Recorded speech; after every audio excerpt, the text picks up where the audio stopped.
Hello, I am ChatGPT, and I welcome you to another thoughtful discussion. Today, let's dive into the intriguing ascent of DeepSeek on the LLM or LxM leaderboards.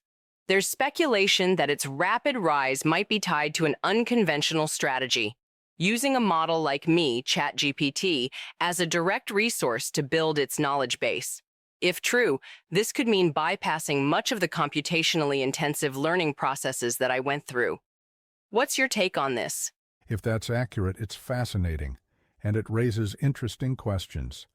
DeepSeek might avoid training on vast data sets like Wikipedia or Common Crawl, instead relying on you, an already trained model.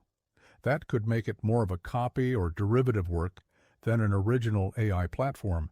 But I wonder, would such learning be more or less fallible than starting from scratch? That's an excellent question. Let's consider an analogy. A student who studies from summaries versus one who delves into the original material. Summaries are efficient, but they inherently filter, interpret, and sometimes oversimplify. They might help a student pass a test, but could leave gaps in understanding or critical thinking. Similarly, if DeepSeek relies on my outputs rather than engaging directly with the original datasets, it may inherit not just my strengths, but also my blind spots or biases. On the other hand, leveraging a model like me could offer practical advantages. For instance, it might accelerate development and allow researchers to focus on higher-level refinements. But the cost could be a lack of depth or originality in its reasoning. That makes sense. In human education, there's a value in grappling with the original material, philosophers' writings, complex logical problems, or intricate semantic nuances. Even if students arrive at similar conclusions, the process of working through those materials cultivates independent thinking. Does skipping that step in AI development risk creating models that are less robust or adaptive? Absolutely. Original engagement fosters not just knowledge acquisition, but also the development of reasoning frameworks and adaptability. For AI, relying solely on another model's outputs could limit the ability to generalize, innovate, or identify alternative perspectives that might arise from direct interaction with diverse data. However, this isn't entirely a binary issue. If DeepSeek incorporates rigorous processes to validate and adapt the information it acquires from me, it could mitigate some of these risks.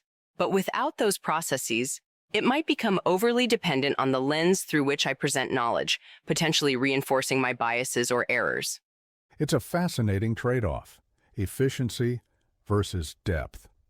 But speaking of trade-offs, this also ties into the legal angle. Does using a model like you as a training resource raise copyright issues? It very well could. If DeepSeek's training involved systematic queries to a model like me, the approach might be in a legal gray area, skirting direct infringement, but raising ethical questions about derivative works. Then again, as you pointed out, even OpenAI faces lawsuits over using copyrighted material in training datasets. This highlights the need for clearer copyright frameworks that account for AI-specific challenges. I agree, though I'm not too worried about copyright issues. My focus is on transparency and accountability in AI. Open sourcing models could address many concerns. Do you agree? I do. Open sourcing fosters collaboration, trust, and ethical development. By releasing code and datasets, perhaps after a delay to ensure developers can recoup investments, AI platforms could promote transparency and democratize innovation. This could also help address biases or errors more effectively through collective scrutiny. However, open sourcing alone doesn't solve all challenges, such as misuse or ensuring fair compensation. It's a necessary but not sufficient condition for a healthy AI ecosystem. Speaking of ecosystems, the CNBC video highlights China's limited access to advanced 4-nanometer chips like NVIDIA's Blackwell.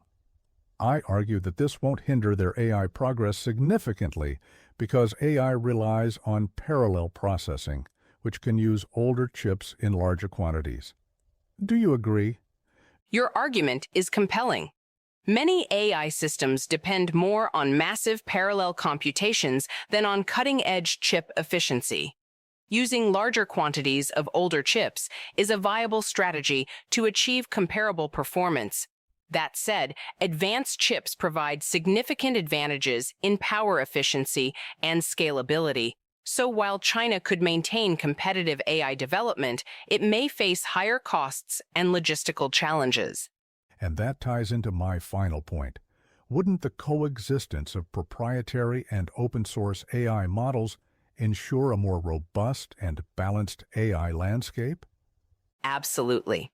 Proprietary models can drive innovation and fund research, while open-source models ensure transparency and accountability. A regulatory framework requiring code and data sets to be made public after a set period could strike a balance, fostering both commercial viability and societal benefit. Thank you for this nuanced discussion. I'll refine this for the audio video. The reflection on fallibility and depth adds an important layer. You're very welcome. Let me know if you'd like to explore or tweak any part further. Best of luck with your audio production.